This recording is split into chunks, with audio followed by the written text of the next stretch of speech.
Welcome to the Cup of Joe Show, where we explore the journey of recovery from alcohol and drug addiction. One story, one conversation, and one step at a time. I'm your host, Joe, creating a safe space for honest discussions about the challenges and triumphs of addiction and alcoholism. In each episode, we'll hear inspiring stories and uncover tools that make healing possible. Sobriety is not a one-size-fits-all journey, and you don't have to face it alone. Recovery is possible, and it's worth it. Thank you for joining the Cup of Joe Show. Now let's get started.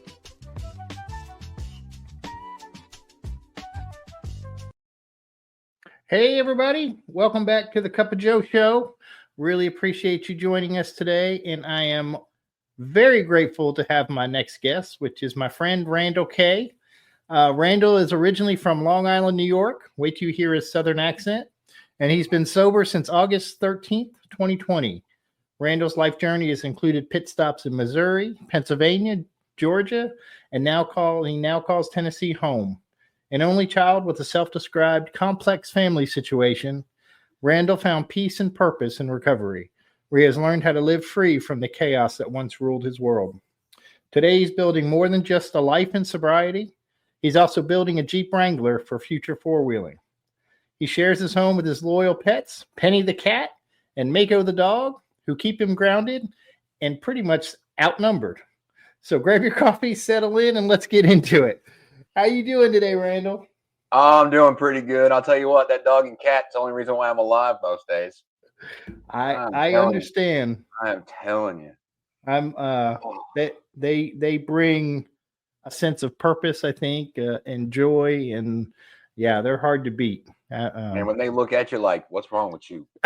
Like, oh, there's something wrong with me, because my dog's too chill to do that for most people.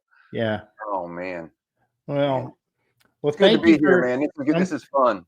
I'm so glad you were able to do it. So tell me, what was it like growing up Randall? Oh crap! Growing up Randall. Oh, let's see. Oh, well, I grew up in a house that was lorded over by my grandfather, and I'm a child of the 80s. I don't know what adults look like. I was told to not come back until the street lights come on, and that's when dinner was going to be served. So my whole life was, as soon as I could ride a bike and I could prove that I could lock and unlock a bike chain, I was never home. My mom was working all the time. My dad was one of us, and I can say that because I was the 3-year-old, 4-year-old, 5-year-old kid in an AA meeting that was told to go sit in the corner. Just go sit in the corner and shut up for an hour and a half. Not, here's some toys, here's a tablet. None of that stuff. It was out.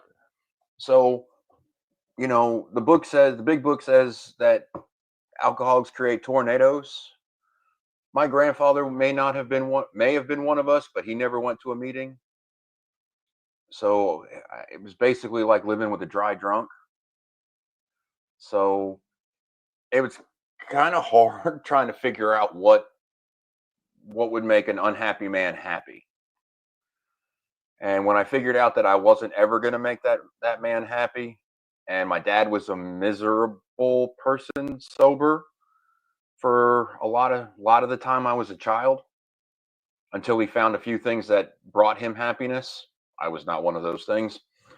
I just stopped caring about making other people happy, and I just became a hellion. Growing up in New York, that was kind of easy. Growing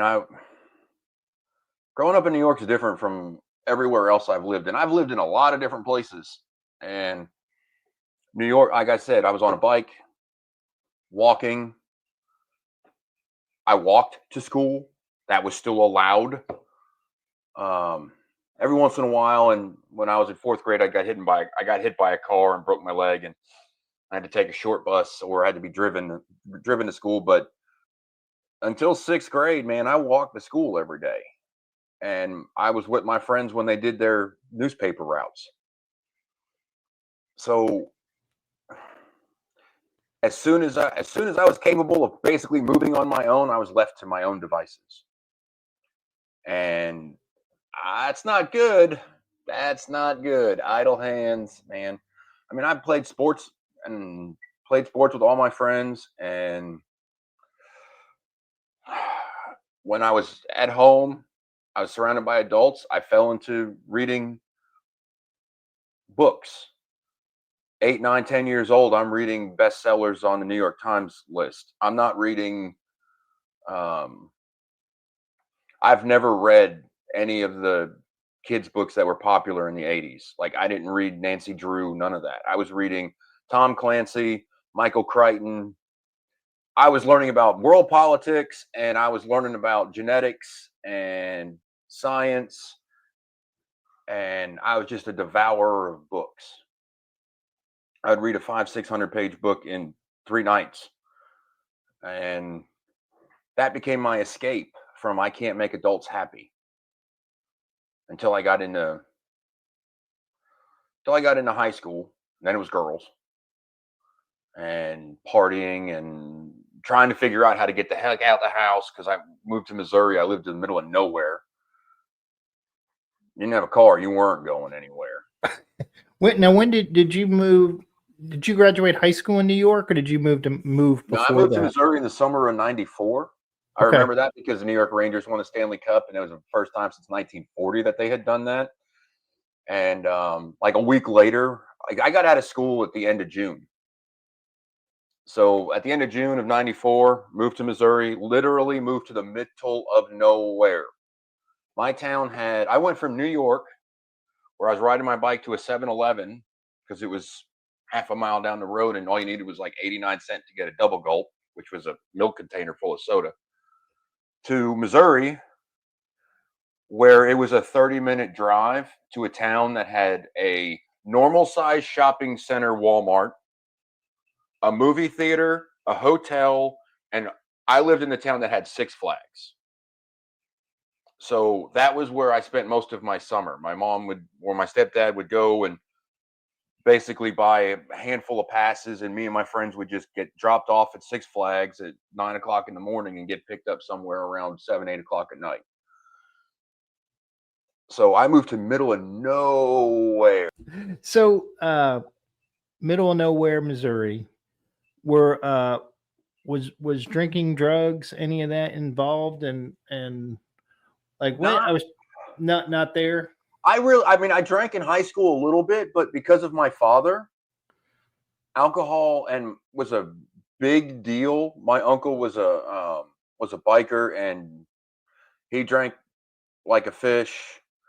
Alcohol was just a non-starter in my house. My stepdad would come home from work 6, 7 o'clock at night and pour himself one wild turkey. That's all he drank, and then there was like a case or two of beer in the garage that rarely got moved into the refrigerator. So the way my mom reacted to alcohol, for most people, I just didn't want that life. But moved from Missouri. I only lived in Missouri for 2 years. I got moved to Pennsylvania. My stepdad's job. That's why I moved around. I'm not an army brat. He worked for one of the largest banks in the world, and he was really good at his job. So, hey, you fix this department, we're going to move you to this department, and you're going to fix that. And then once you fix that, then we're going to move you somewhere else. I moved to Pennsylvania, to a little small town that is literally in psychology books, because a vast majority of, well, maybe not now because it's been 30 years, but back then, almost everybody was born, lived, worked, died in that town. Did not move anywhere else. Might have gone to college, but they always came back. It's actually, I mean, the town is called Chambersburg. It's literally a psychological thing called the Chambersburg bubble. And it was the hardest place I had lived and been to make friends. Everybody, I mean, literally everybody had gone to kindergarten with each other. And everybody knew each other. It was the stupidest. Right at that time, 96, 97, all those teen movies came out with like bad high school, that really was literally the life I lived. Uh-oh. What are you doing? My computer just freaked out. There we go. So, you know, it was really hard to make friends in that town. Got my first paying job, got my license, ended up in a youth ministry. So I think God protected me um a lot from myself, but I was still a normal teenage boy. All I cared about was girls. I didn't care anything about school. Um I took the easiest classes I possibly could, got passing grades, joined the army at 17. So I didn't care about school at all until the drill sergeant at my not the processing state, at the recruitment center, started going to the school and checking my grades and my attendance. At one point, was it Missouri or was it Pennsylvania? At some point, I had a vice principal come into one of my classes and ask in front of the entire class why I had missed so much class. Now I was smoking weed. That was the easiest thing to get, and I smoked weed. I smoked weed out of deer antlers. We smoked out of Coke cans, that kind of crap.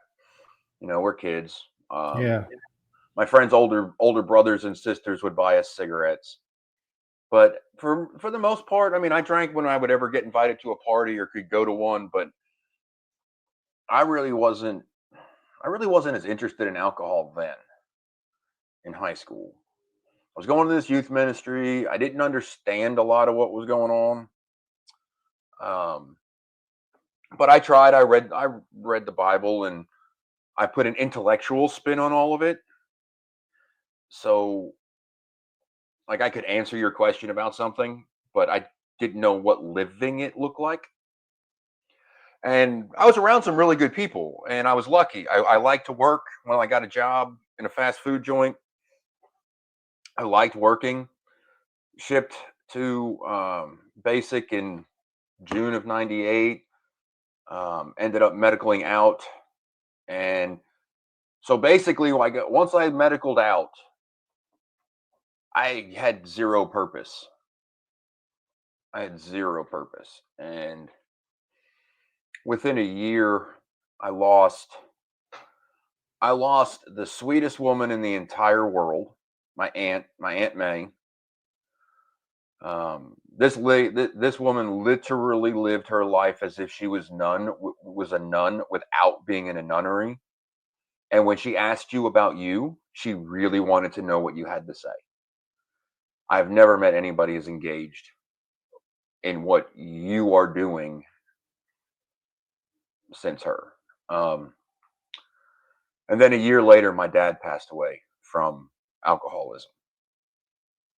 Don't really know what he died of. But it was alcoholism.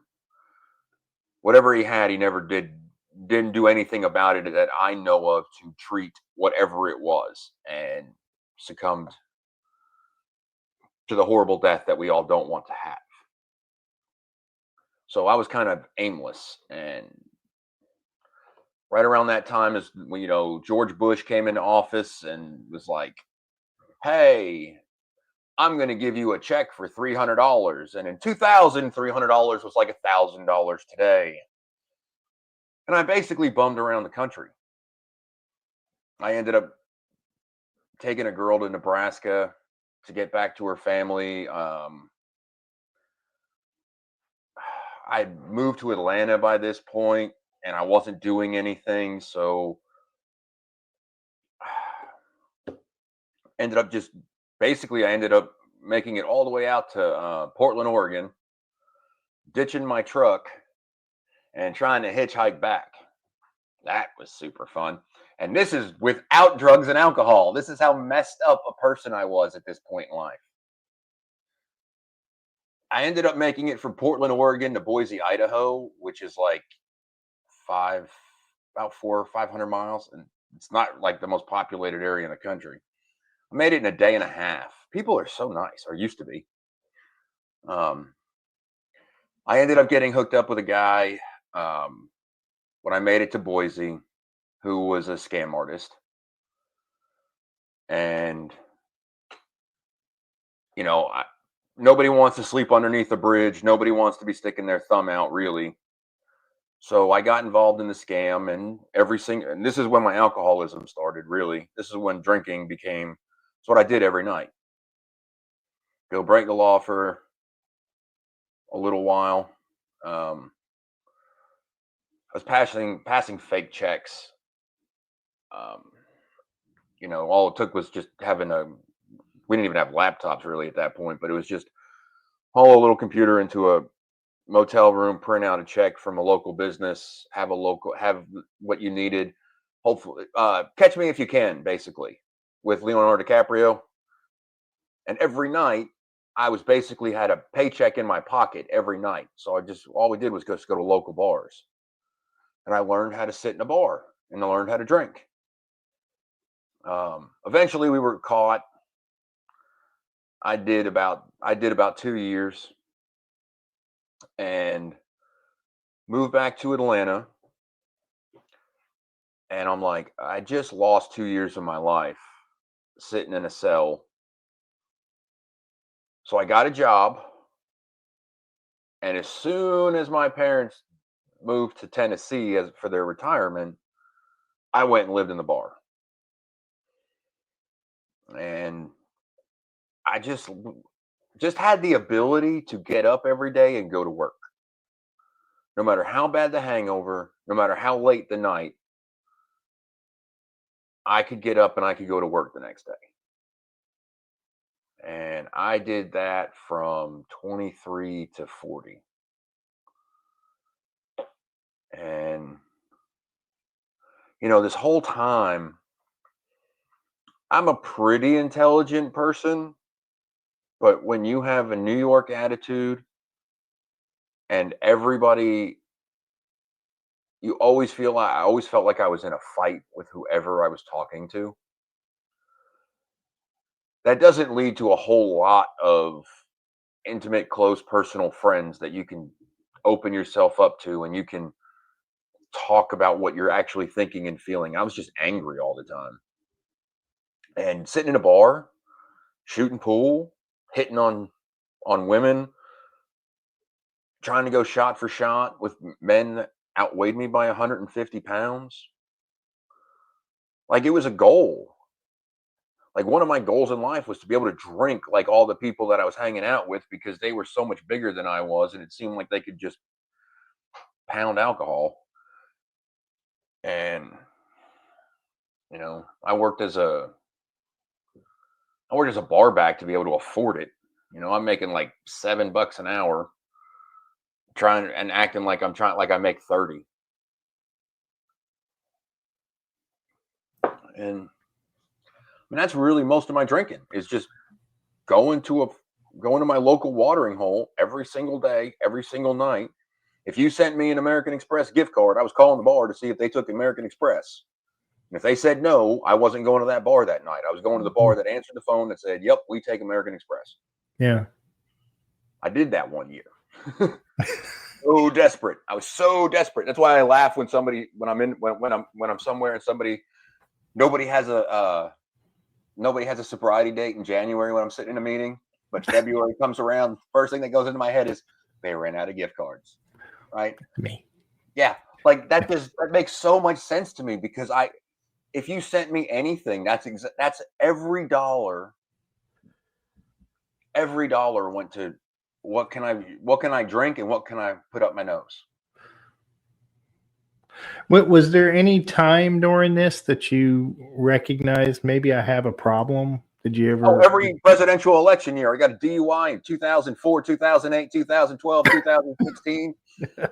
I mean, literally, I was not allowed. The reason, okay, everybody asks me, I tell people don't vote, right? Because the choices are terrible. Why would you vote for these people? But every single year, I was in jail. I was in jail when Obama was elected. I was literally in jail election night. I was in jail when he got reelected. Like, these were all short stints too. Like, these were all stupid DUI. I hadn't reported to a probation officer, so I had to do that time, right? So like, oh, I'm just doing stupid stuff because I don't think anything can hurt me. I mean, I'm going to a bar and I'm driving to a bar and I'm driving home from a bar, and I'm shocked and surprised that I get pulled over. It's just stupid. But when I was 31, sometime around 30, 31, I got my third DUI. I had been with a girl. I'd been with a woman for almost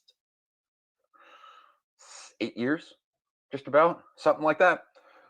I mean, we were living together. Everything was like a marriage, except for not standing in front of a preacher and signing on a dotted line and making it official to the government.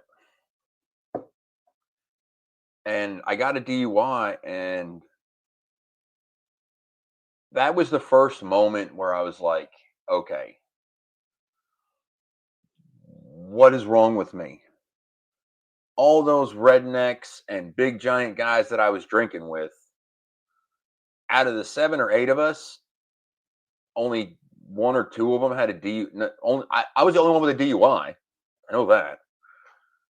And to this day, almost 10 years later, I think only one of them has a DUI, but thank God for Uber and Lyft, because that kind of eliminated it for a lot of those people who like to excessively drink. But I went to a Christian rehab. It was supposed to be for 18 months. But they didn't tell me anything about alcoholism. The only thing they could tell me was Jesus can break every chain. Well, that's great. And I believe that. I do believe that, except it didn't work for me because I didn't understand what alcoholism was. Nobody told me about the obsession of the mind and the allergic reaction I have to alcohol. You know, I couldn't figure out, when I wanted to stop drinking, I couldn't. It didn't matter what I tried. As soon as a drop of alcohol touched my system, something changed. Something happened, and I couldn't stop drinking. No matter how much I loved that particular woman, no matter how much I loved my job and how much I loved going to work every day. Once I had that first shot or beer, whichever, depending on if I had bought beer on the way home from work or if I had waited until I got to the bar, because it just, everything changed. It was, and it took me a couple of years in sobriety to figure this out until I heard another alcoholic say it. But I was that guy who went to the bar at 7,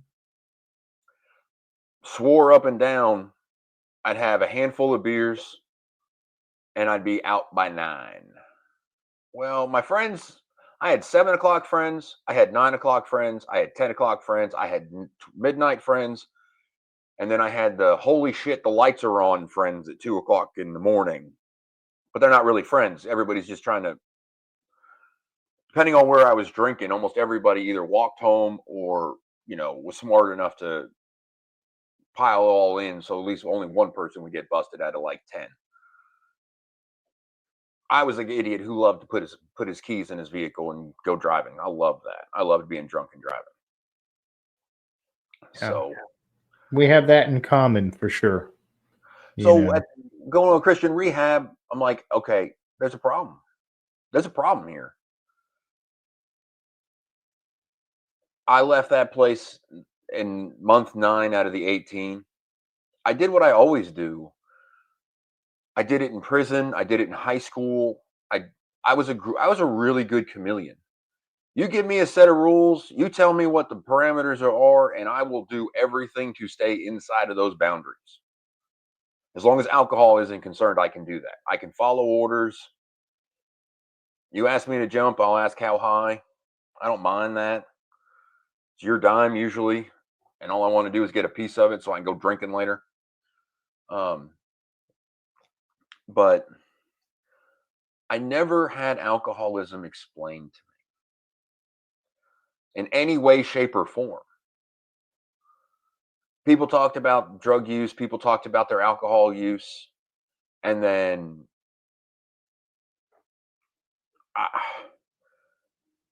the thing that bothered me most was that the only people I knew that had any long-term, we'll call it long-term sobriety from this place, all pretty much lived there. Nobody ever left. It wasn't a cult. It was just they didn't understand why they did meth, and they didn't understand why they drank either. But if they completed the program, they almost never left. And if they did, they got drunk, and then they got brought back, and they had to do penance. And that really bothered me because even when I came in Alcoholics Anonymous this time, I did not want my sobriety dependent on anything. I didn't want it to be tied to a particular group of people. I didn't want it to be tied to, because I always wanted, and I'm sure we'll get to it, but I wanted to know I could travel anywhere, and I could not, and I didn't have to drink. And that happened. That didn't happen until I got into Alcoholics Anonymous this last time, 5 years ago, coming up on 5 years ago. There are no conditions on my sobriety, period. That is 1, 2, 3, 4, 5, 6, 7, 8, 9, 10, 12 on the list of like top priorities. And it's not dependent on anybody. It's not dependent on my sponsor. It's not dependent on my home group. It's dependent upon my maintenance of my spiritual condition. Mm. And I go to my home group and I talk to my sponsor so that I can find out how crazy I still am and ask God to do something with it. God, can you help me? I don't want to be this guy. I don't want to act like this anymore. I don't want to talk to people like this. So what was that turning point? You know, like when you leave the one rehab, but you still are kind of confused. What ended up being a turning point? Our book talks about how fear is a good motivator to stay sober for a short period of time. Mm-hmm. I left that rehab and I started going to church, but that only lasted a couple of months. And then I was right back to drinking again. And when I saw those people who it did not appear to me that they could leave, that they felt comfortable leaving, that I really looked at that and I was like, whoa, whoa, whoa, whoa. I'm not going to live my life stuck in a place like this. And it was a nice farm and it was a nice farmhouse, but I don't want to live in a house with 5 other guys who are all struggling with the same thing. And almost seemed like everybody was, I can look at it now and go, I think everybody was pretty much white knuckling it. You give them a couple of days where they're not really busy or doing something, and they're probably going to go do something shady, right? So I lived my 30s out just drunk, mad at the world. I'm not married. I don't have kids. I'm not owning a house. I don't have a really nice car. I just got a job and I was learning how to become an electrician. But I was going to work every day, and then I was going to the bar every night. And I just got absolutely fed up with living that kind of life. About my mid 30s, I met a woman who was way, way, way out of my league. She was hyper successful. She was smart. She was beautiful. She was just, what did she see in me? I didn't even have a car. I didn't have a license from the last DUI I had gotten. I'm living in a one room. I'm renting a room because it's like $100 a week and I'm making $1,000 a week. So I got a lot of money to spend on alcohol and drugs. But, she kind of showed me another side of life, but I couldn't stop drinking.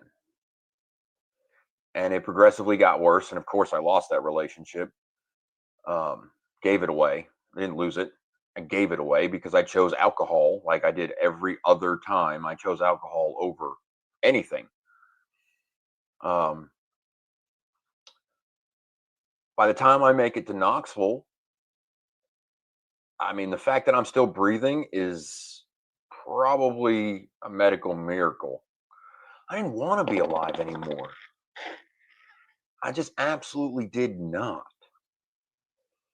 But I knew I didn't want to be one of those guys. I didn't want to go into a rehab and I couldn't leave it. And I thought about my dad, and I thought about the best years of my childhood were when my dad was sober.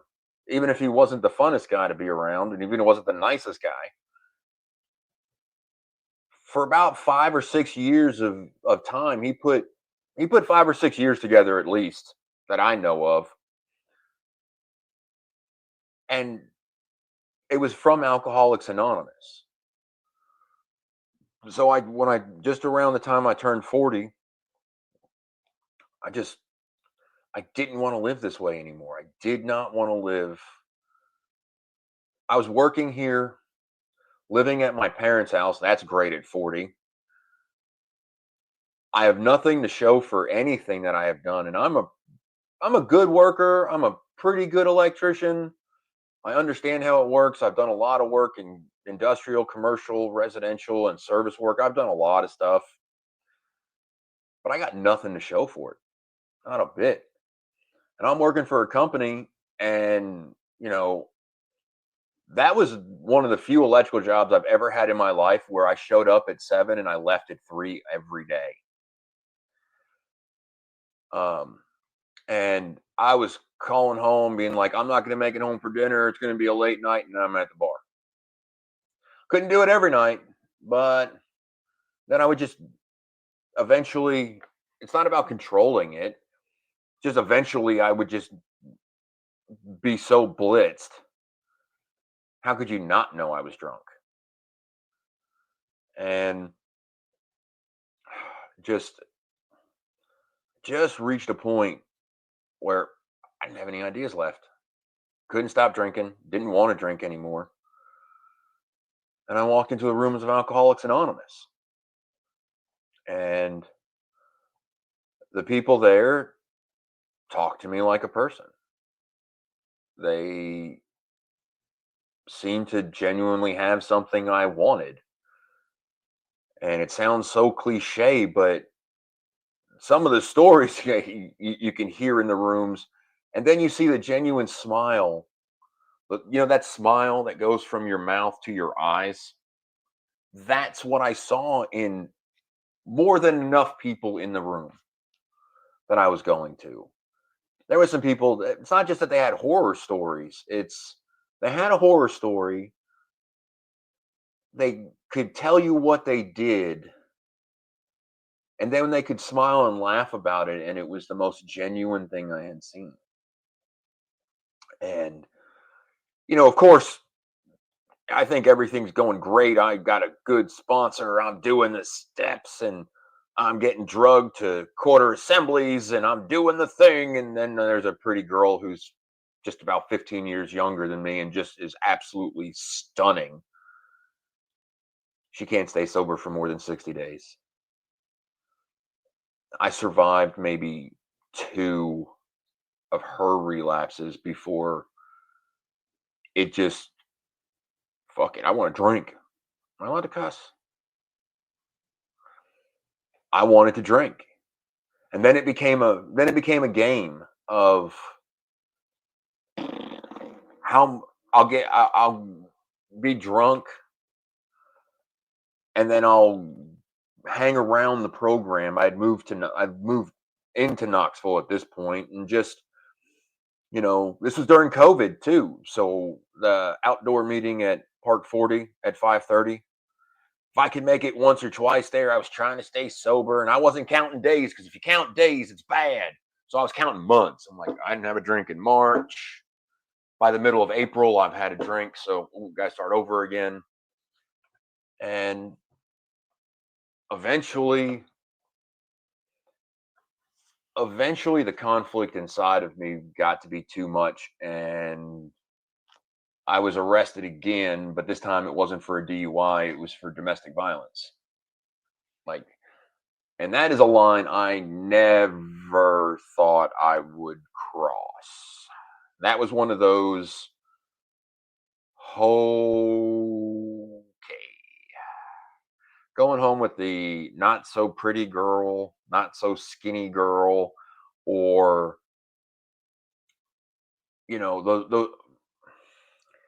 telling a lie that is a lie, but you're just trying to be cool and fit in, or any of the other things that we're known for dropping the standards on. That's just, I'm just a guy. I'm just drunk, blue collar, easily explainable. Committing domestic violence is not explainable. I've never been a violent person in my life. Not really. I got into stupid little fights in school. That's about it. Wasn't the thing I really wanted to do. I just wanted to get drunk. And, and I woke up on August 13th, 2020 in another holding cell. And it was COVID. So sitting in a holding cell wearing a freaking mask. And I stayed there, and, because it was COVID, it was hard to get into court. It was hard to do all that stuff. So I stayed there for 60 days. And I was every day at one of the machines going, I need an AA meeting. I need an NA meeting. I just needed a meeting. So when I got out that October, first place I went, Alcoholics Anonymous. I had to move back to Knoxville, but I took it 100% seriously. I knew that I'd done the 12 steps, I had done the sponsor thing, and it was like, there's something here. I must have missed something. And so when I got out and I got back into Alcoholics Anonymous, I went to a halfway house. I lived at Flatiron for 8 months. Like, I was there 7 days a week. I tried to start a group. Like, I got us registered with AA. I was like the GSR. I was doing anything I could that had AA attached to it, because I knew AA worked. I didn't have a sponsor. I wasn't working a single step. But I was going every single day to a meeting. I was chairing meetings. I was, I might have been white knuckling it, but I was trying to figure out what everybody else had that I had met. And I tried to recreate it. Like, I'm such a crazy person that I tried to recreate it without any idea what I was doing. Until I was at that point where if I don't do something different, I'm going to drink again. And I had almost a year at that point, like 8-9 months. I was like, oh my God, if I don't, I got to go to other places. I got to get out of this. I got to get out of Flatiron. I got to go to other places, and I got to meet other people, because there was nobody there that could sponsor me. As the days went on, I started to become the guy that had the longest amount of sobriety in the room. That's not good. That's not good. So eventually I ended up going to other meetings, and I met other alcoholics, and I talked to them about what I was going through. Then I got admonished for not having a sponsor, and I got shamed into doing it. And that was a good shame, because I didn't want to drink again.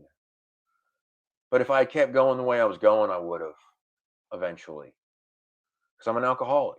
And at some point, that's the one and only best option I'm ever going to have, is to drink. So I got a sponsor, worked the steps, started going to meetings every day, but I was actually doing the program. So what I had to say actually was honest and real. And it's not dependent on anybody. I was taught to find a God of my own understanding, and that it had to be real. That God had to be real, even if it was a doorknob. Doorknobs are real. Don't care what anybody says. I've been in jail and prison enough to know that a doorknob is one of the most powerful things in the world, because there ain't one there. And if you've never lost your freedom, you don't know how powerful it is to open a door that's got a doorknob on it, instead of waiting for some electric click and a door pop. Because that's what we call it. Pop the door. I found a God of my own understanding. So I can go anywhere. I can go through anything. And as long as I'm staying next to Alcoholics Anonymous, I stay next to my sponsor and I talk to other alcoholics and I do the best I can to work with another alcoholic. I don't think about a drink on a daily basis unless I'm in a meeting. It's the only time I think about drinking because I'm thinking about how I drink and how this might help somebody else. What are some of the biggest lessons you learned like early on, like, in those early days of recovery? I think you mentioned some, but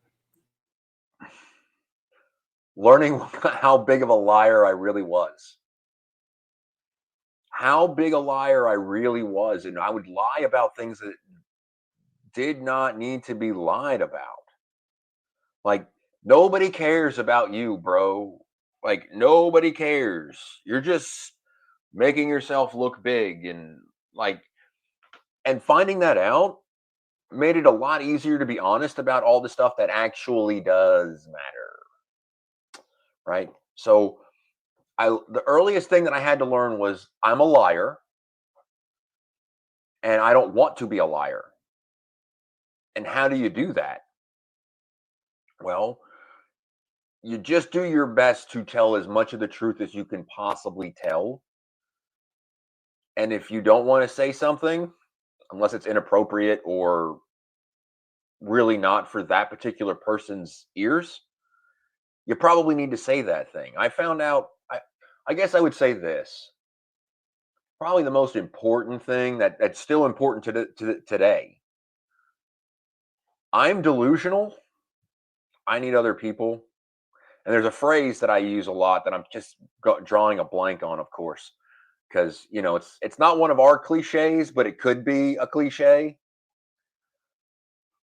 I just, when I was at that halfway house, a big thing in Knoxville, halfway houses. I don't know who's listening to this anywhere else, but they call it a 10-step, but it's the 11th step.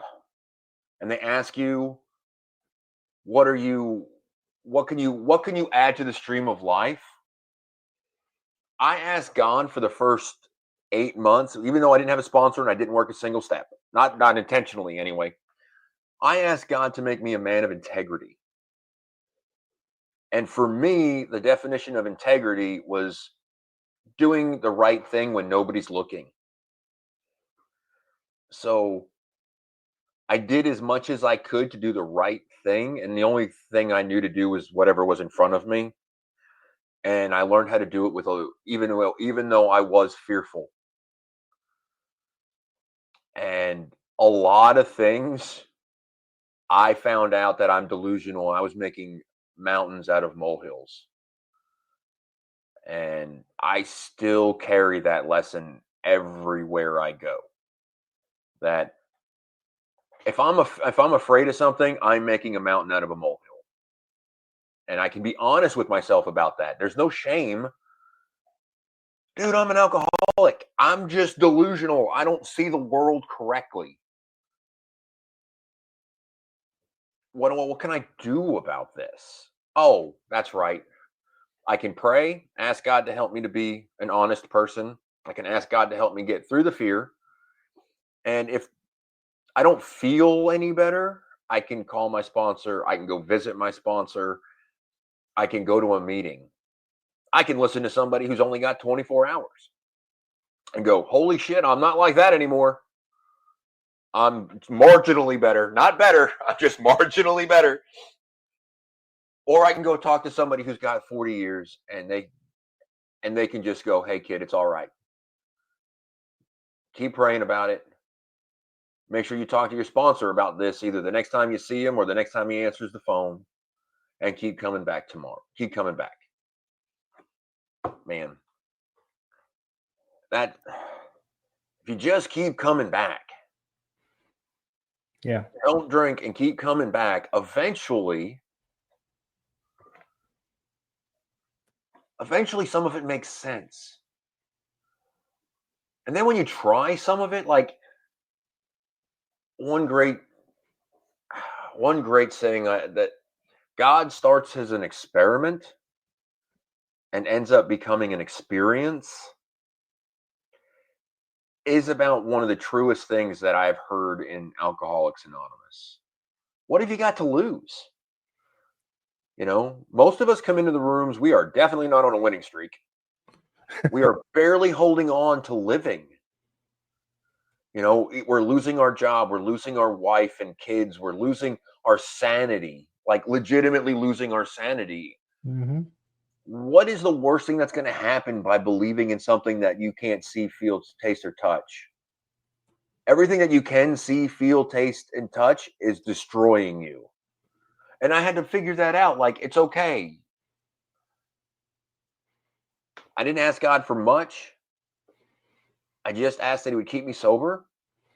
I thanked Him for keeping me sober at the end of the day, most of the time. And magically enough, people just started showing up that had a voice that I would listen to. Because I don't listen to just anybody. But God knows who I'll listen to, and boy, did He sure bring a lot of you people into it.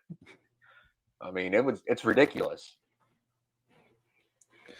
So, now you've got some good sobriety, and life has changed. And what are some of the best things sobriety has brought?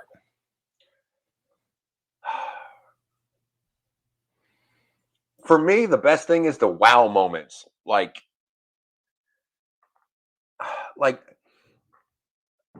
when I did my original 8th and 9th step, I made that list of people I'd harmed, and then I did the best I could to find them or talk to them or try to make as many amends as possible. It was just that original amends was like I really meant what I said, and I was able to take accountability. But then it was like I was just like, oh, well, now I'm on with my life, and I was just kind of chugging down the road, right? And in the last year, some of the people I've had to make an amends with, I have to rebuild. I actually have to build a relationship with them again. Right. So I spent 20 years making my mother crazy. I finally get sober. I'm staying sober. Go through the whole amends process. And, moms are good about this. They're like, just don't worry about it. Right. Still do the best I can to get through. Like, this is what I did. I need to atone for these things. And then now I have to have a relationship. Excuse me. Now I have to have a relationship. And I think that's the best part about sobriety is having the opportunity to have relationships with people. I don't have very many deep relationships. I am still going to be a loner. I'm not isolated. I'm just a loner. I'm just not. I don't have big giant groups of friends, but there's nobody in Knoxville who doesn't know who I am. I promise you that.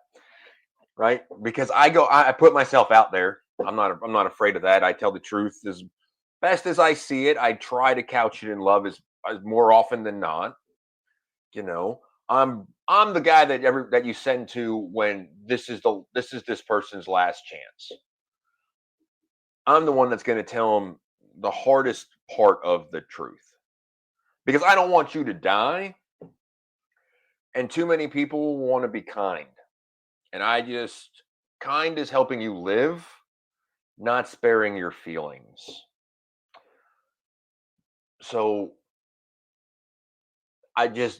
having relationships with people, knowing that there's not a meeting in Knoxville that I can't go to, that I'm not going to know a handful of people in the room. And half of them I haven't seen in a long time. And I want to know how they're doing. Where I didn't care about anybody else before. If you didn't have what I wanted, I didn't care. I wasn't interested in making friends at the bar. I was interested in making friends with the bartender, so I got served pretty quickly. And then whatever woman I fancied that particular evening, but I wasn't interested in making friends. I wasn't interested in helping somebody without having something given in return.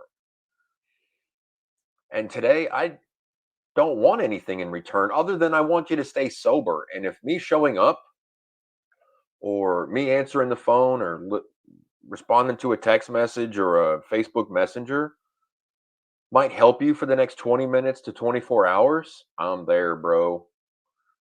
And it's such a weird way, it's such a different way of being in the world. It's about other people. It's not about me. After I got 72 hours, it stopped being about me.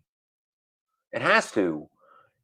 Selfishness and self-centeredness is the core of my disease, not the alcohol. The alcohol is what I used to justify it and to feed it. So it has to stop being about me at some point. Now, do I need things at different times? Of course. That's stupid. Of course I need things at different times. I need somebody to listen to me because I'm going crazy. But I need to also be there for somebody else who's also going crazy. Even if I'm going crazy. Because if I focus on something or someone else long enough, my problem generally gets solved behind my back because God's that good. And I can't claim any kind of success off of it. I can't say that I'm so smart or I'm so well prepared. It takes the ego out of it. And that's one of the greatest things about sobriety is finding out how my ego is the size of my house. And day by day, I get to poke a little hole in it and let some of that air out and make room for other people in this world. And there's too many good things in sobriety, no matter what my life might actually look like from the outside. Because I don't have a lot of the things that I hear in meetings that people get when they get sober and they start. And I can technically be considered long term because I almost make the AMA definition of long term sobriety. I'm a long timer now. Yes, you're an old timer. No, long time. I don't want to disrespect people. Plus, I know some people that got sober at like 21 and they've been sober for 25 years and they're like younger than me. Yeah. No, I was just busting your chops. I had to bust your chops, Randall. I don't like calling people old timers. Like it just hurts. But this journey is just so crazy. The things that you begin to appreciate that for the longest time just made me angry about different aspects of life and why things don't work out. And now I don't have to drink over any of that stuff. And I think that's the number one most important thing that you get out of sobriety. I was in a meeting yesterday, to be fair, with somebody who went to their first AA meeting ever. And, most of the shares are about how much better life gets, which is true. When you're not drunk all the time and you can actually remember your wife's name, birthday, or you show up when you tell your kid that you're going to show up, like that does make your life better, whether you get material gains or not. But for me, the best thing about sobriety is I'm no longer at war with myself about drinking that day. I don't have the money. How am I going to drink today? Like that war is over. At least right now. I mean,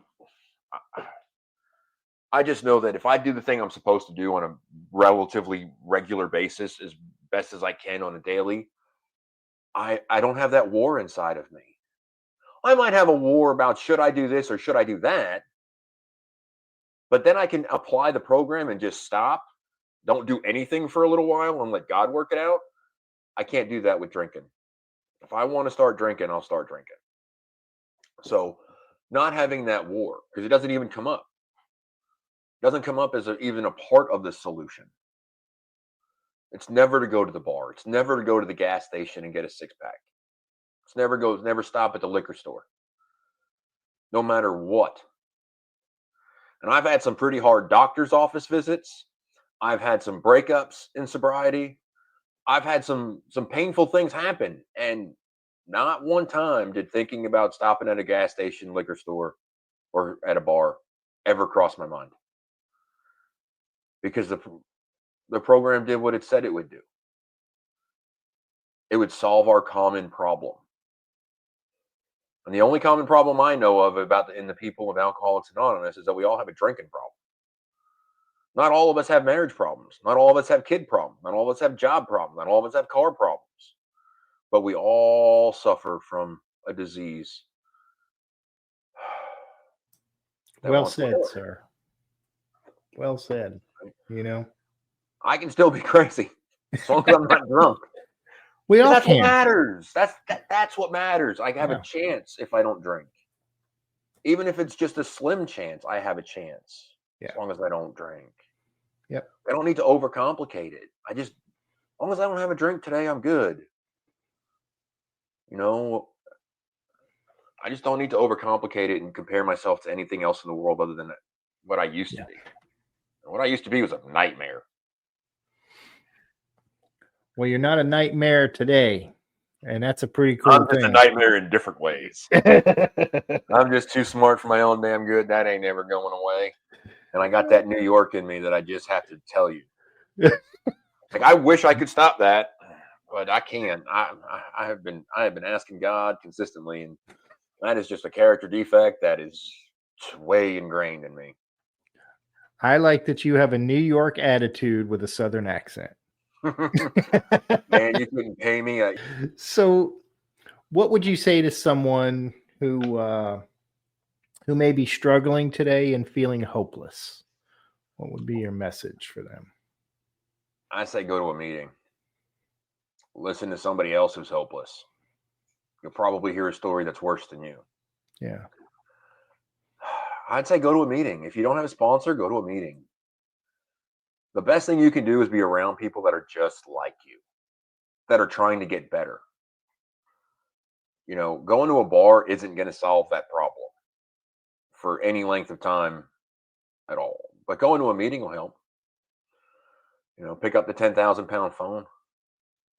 But there is hope. There's always hope because God is that good. God, even at our worst, God was looking out for us. We just needed to get to that point. You know, and hope's a funny thing. I've had it dashed in a couple of different ways that had nothing to do with my sobriety. And now what did I say the other day? I was somewhere. I have tempered hope today. Because sometimes some of the worst things that have happened to me turn out to be the best thing that could have happened to me. So just because it looks like a mess doesn't mean it is a mess. And it doesn't mean it can't be used for good in the future. So suffering's a part of the deal, no matter what. And you're just going to have to suffer. Suck it up, Buttercup. Go to a meeting. There you go. I tell you. Is there anything that you wanted to share that maybe we haven't covered? Nobody has a viable excuse about why they can't stay sober. And I have learned that the hard way the last 3 years. And I'm still sober. And there are some things that have happened that I wouldn't even have been able to say that if this happened, I'm going to get drunk again. I didn't know this stuff was going to happen to me. There's no excuse. There's always God, and there's always a room of Alcoholics Anonymous that's open. There's just no reason. There's just no reason. Now, we're alcoholics and it's hard as crap. It's cunning, powerful, and baffling. I mean, that's just the truth. Mm-hmm. But there's no excuse. There's always an option. And yeah. It's worth the discomfort to get your butt to a meeting or get yourself to your sponsor's house. So, ain't no excuses. This isn't for the weak. No, this it's ain't not for the weak. Yeah. Well, I can't let you go, sir, without my rapid fire questions. I know you thought you might get away, but you are not. Shoot. Shoot. I hope I have rapid fire answers because I can talk forever about anything. No pressure. No pressure. Nah. All right. What is your favorite recovery slogan? First things first. What is your least favorite recovery slogan? Man, my least favorite? I really don't have one. I've found each and every single one of them to be useful at a different time. They're not always useful all the time, but I've always found them to be useful at some of the time. Okay. What do you think is your sobriety superpower?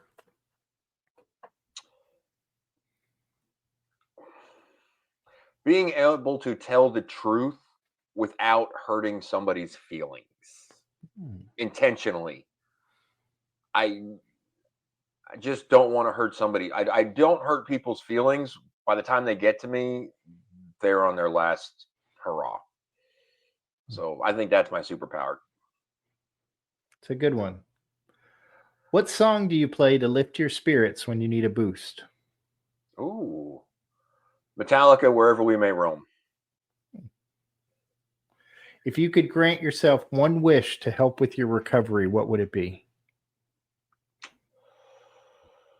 Ooh. The last time I made a wish, it was for suffering, and I sure as hell got it. So I don't really want to make another wish. To aid in my recovery, I wish we had more meetings throughout the day here in Knoxville. Like, we have them at 7:30, we have them at noon, we have them at 5:30, and we have them either at 7 or 8. But it would be nice for a lot more 10 o'clock meetings, maybe a 2 or 3 o'clock meeting for when you have different kinds of schedules. I think that'd be very helpful. I think that's the most practical answer I've gotten yet. So you go, Randall. If you can't get a hold of your sponsor, you got to go somewhere. True. What step do you love the most? Ooh. It's a time between 1 and 3. You can't do 3 until you do 1. But if you don't do 3, you can't do 1, 2, 4, 5, 6, 7, 8, 9, 10, 11, 12. You can't do any of them without 3. You got to be honest enough. You got to find some hope. And you got to find a little bit of belief in there. Some faith. What step do you love the least? Ooh. Probably 4, because I don't like writing. I like to do it in my head, and it's not because I can get away with anything. I know what the columns are, and I can do the columns in my head. I just don't like actually taking a pen and paper out. But it's very useful for most people to use pen and paper. What is one of your favorite movies? Ooh, favorite movie of all time is Princess Bride. Oh, God, who doesn't? My name is Inigo Montoya. You killed my father. Prepare to die. I mean, come on. That's not one of the greatest lines that's ever been said. And he says it like 40 times in a row. I absolutely love that movie. That's a pretty great movie. Great. And finally, if heaven exists, what would you like to hear God say when you arrive at the pearly gates? Ooh, well, there ain't going to be no pearly gates in my heaven. So when I get up there, good and faithful servant, I think. I know I screw up a lot, and I don't struggle with my belief in God. I struggle in how that looks. You know, not to play a game on other people, but like, what does that look like for me? The things I believe about God, the things I think I know about God. So that's the thing. I want other people to be able to see it as well. And I want them to say, good and faithful servant. Yeah. Even though I'm a complete screw up and fail miserably on a daily basis.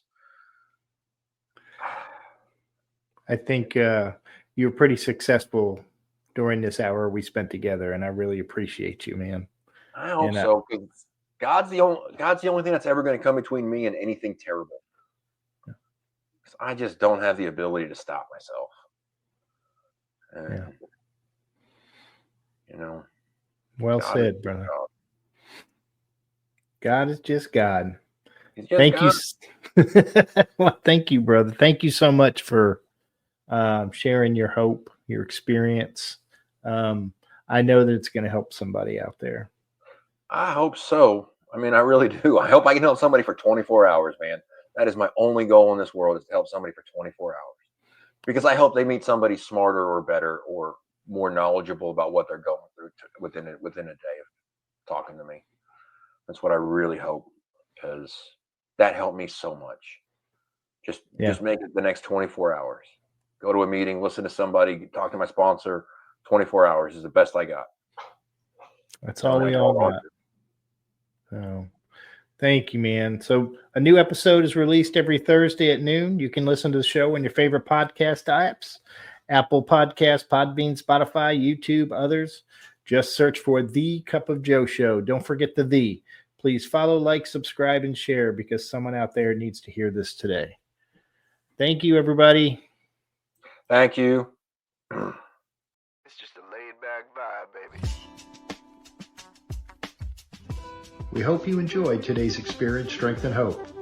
We are so grateful you decided to join us. Please share this episode with someone who might need it. Also, don't forget to like and subscribe. Remember, no matter where you are in your recovery journey, you are not alone. Reach up and reach out to someone. Please do not suffer in silence. Until next time, let's take it 1 minute, 1 hour, and 1 day at a time. Thanks for listening to The Cup of Joe Show.